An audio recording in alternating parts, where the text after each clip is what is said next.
Hello and welcome to the ta-da-da-da July wrap-up.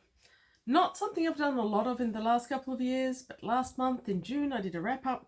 Several people said they enjoyed it, so I'm going to give it another go. I do find it interesting to look back over the month and what I've read and what I've done. And what have I read in July? Well, let's be honest, not that much. It has been a really busy month. I've worked more days than any normal person should work. I've been camping once. That was nearly a week. Or have I been camping twice? I went to the Abbey Medieval Festival. I think in America they call them Ren festivals. But that was great. Didn't read a single word during that experience. So yeah, been busy. Been up to Townsville. Not a lot of reading with that one either. So, all in all, it would seem that I have read just 9 books in the month of July. Everyone reads at different rates. I've tried to read more, induced by the Goodreads challenge. I've tried to read less, induced by the fact that I'm not reading as much non-fiction, to try and speed up for the Goodreads challenge.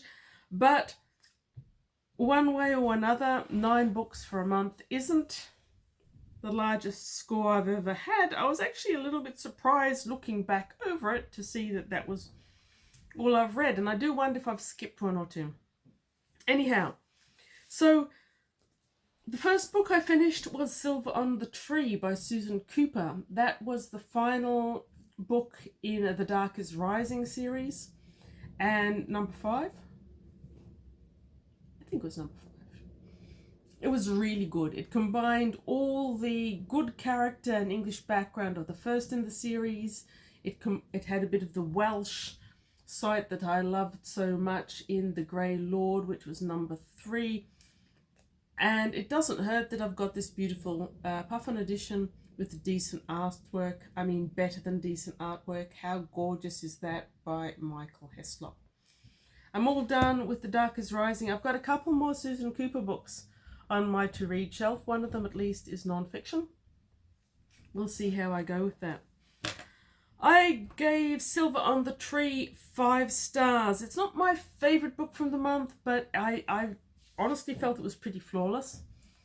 This month is the month I thought I'd do that tier ranking that other YouTubers have done. I enjoy watching those things. No idea how to do one. But I realised that this month I haven't had a single 2-star read and not a single DNF. So, it'd be a pretty boring tier ranking. First book of the month finished for 5 stars. Now, the second one I finished was The Longships by Franz G. Bengtsson. This is historical fiction. Just look at that image. It hurts. It burns. It's pastel. I'm sure no one ever imagined the Vikings being pastel. Anyhow, leaving that aside, this was also a pretty damn fine book. I mostly listened to it as an audiobook, but I did reinforce it with bits from this nice paperback that I've owned for more years than I can imagine, probably over a decade. I gave The Longship 3 stars. It's got a lot of flaws, but overall, I'm very glad I read it. I've been recommending it to some of my historical groups and friends. I'd love to bounce the ideas in it off someone else who does investigative archaeology or reenactment. I then made my way to The Fabulous Riverboat by Philip Jose Farmer. This is the second in the series, and I didn't think I was ever going to get to read it until Chris from Liminal Spaces sent this to me. It's a great edition. I love the cover, which has very little really to do with what the majority of the story is about. The majority of the story is Clements, who wrote as Mark Twain, wanting to build this riverboat. His main antagonist is King John, the evil King John of the long ago stories that most historians think is a bit of an unbalanced opinion these days. I enjoyed The Fabulous Riverboat. This has got a lot of flaws and it's choppy reading at times, but I gave it 3 stars overall, and I do plan on continuing in the series, even though I've heard very very mixed reports about how this series continues. If you're watching this and you have read them and we haven't already discussed that, by all means drop your thoughts and comments on Philip Jose Farmer or the Riverworld series in general. Next was a 5-star read, which I can't wave around at you because I borrowed it from the library. The book that held her heart is the third and final book in Mark Lawrence's amazing library series. I gave it 5 stars. It probably deserved 10 stars out of 5, but it was amazing. It holds my heart as well, and I will own it as soon as it comes out in a more normal sized book rather than huge Tombstone, which it is out at the moment. Once I get all 3 in the proper edition size, they're up here, you can't see them. I'm going to read all 3 on the trilogy, one after the other. It'll be great. I'm looking forward to it. The Heaven Makers by Frank Herbert. I am not certain if I read that this month or not. Goodreads and YouTube disagree on that. I have poor memory, so I'm honestly not certain. I think I may have finished it in June, or I may have started it in June, finished it here. Anyway, Frank Herbert. He didn't just write Dune, guys. Read more Frank Herbert. Dune is also great. Anyway. I then moved on to a short story collection by Clifford D. Simak. He is an Hugo and Nebula award-winning author, and I really do like his stories in general. This is a Mandarin copy, which came out, I don't know when it came out, but in the 80s or the 90s when I was reading a lot of Simak, they were all coming in this edition with that font and the A as a pyramid. I generally like these editions, and I tend to like the artwork. I just feel something about the heft of it. It's very comfortable to read. Good short story collection. I reviewed them all. Go look that up. Simak is a great author. I do think that his novels are slightly better than his short stories, but that's just me. Short stories are not my forte at the best of times. I also finished All Systems Red by Martha Wells, a book, The Murderbot Diaries #1. I gave that one 3 stars. I gave All Systems Red 4 stars. I really enjoyed it. I'd been avoiding it for years because the hype really annoyed me, and other similarly hyped books I didn't like very much. This one, however, was really, really good. It's light, it's easy, it's character-based, there's plot, but it is essentially a character-driven book from my perspective at least. And the main character is really interesting. I'm looking forward to reading the second one. I didn't read it. I listened to it. It was an audiobook. I'm looking forward to getting the second one from the library so I can listen to that one too. Really surprised and happy with that 4-star read. What else? 36 Streets. It feels like I just finished it a day or two ago, but it's been a bit longer. By T.R. Napa, an Australian author who lived in Hanoi for many years before this debut novel. The internet tells me this is a debut novel from 2022, but it also tells me that he's a gotten novel from 2020. So go figure. I haven't figured that one out yet. If you're watching T.R. Napa, I really like the video you did with Jonathan, and please tell me how that works. Anyway, 36 Streets is a great cyberpunk, ultra-violent novel set in the 36 streets of Old Hanoi. Maybe approximately, possibly 100 years in the future, but once you realize that it's more than 100 years after the American War finished, and then they're now at war with China, the actual details of exactly when it is don't matter. I do recommend this to anyone who likes non-binary, I guess, protagonists, who enjoys cyberpunk and is tolerant of high violence levels. I'm very much looking forward to reading more by this author.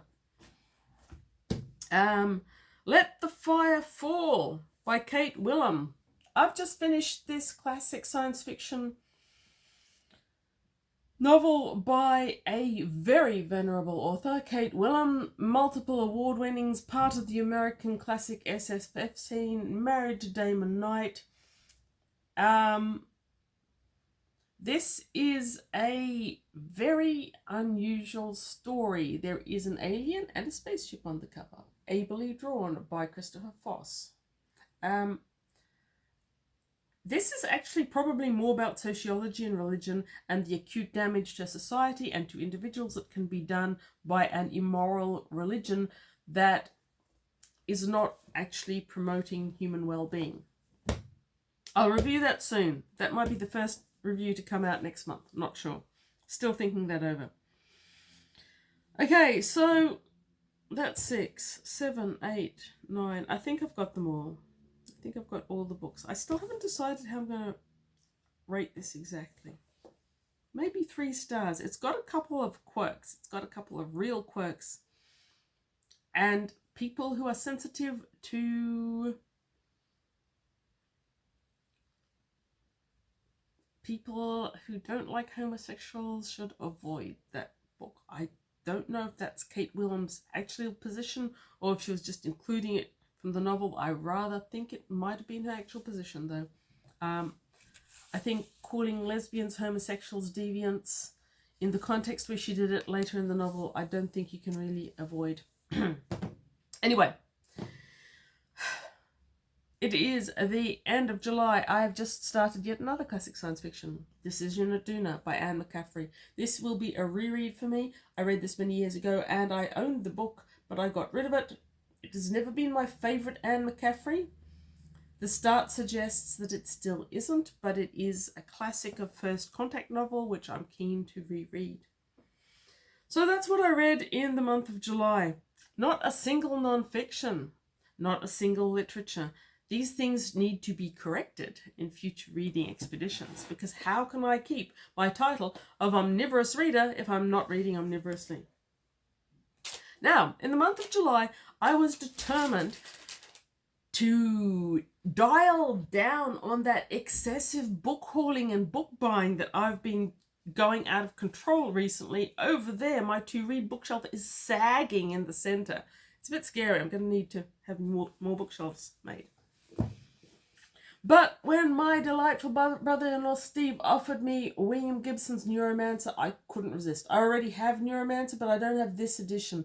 And these very, very nice editions with what I think is delightful artwork. Cover illustration by Steve Crisp. They were the first editions that I read William Gibson's cyberpunk novels in, HarperCollins. I'm glad to have this one back. I think the artwork is spectacularly better than the other one that I have. Will I reread it again soon? I don't know. I reread it earlier this year, so it might be a while. We'll move on to the other William Gibsons. And speaking of literature, I've got a couple of really good condition books. Evelyn Waugh, The Loved One, Penguin Modern Classics. I don't know enough about Penguin Classics to know if this is a valuable book, but it is in excessively good condition. And the spine here tells me, as Jules Burt has taught me, 823. So it's probably an early edition Penguin. I'm excited about this one. It's quite thin. I have enjoyed Evelyn Waugh in the past, but it's been a while, so I'm looking forward to The Loved One. Henry James, What Maisie Knew. I've been looking for Henry James for a while. It isn't this one, but I've got this one. That quite horrific painting on it. I need to not look at her teeth too much or it'll put me off.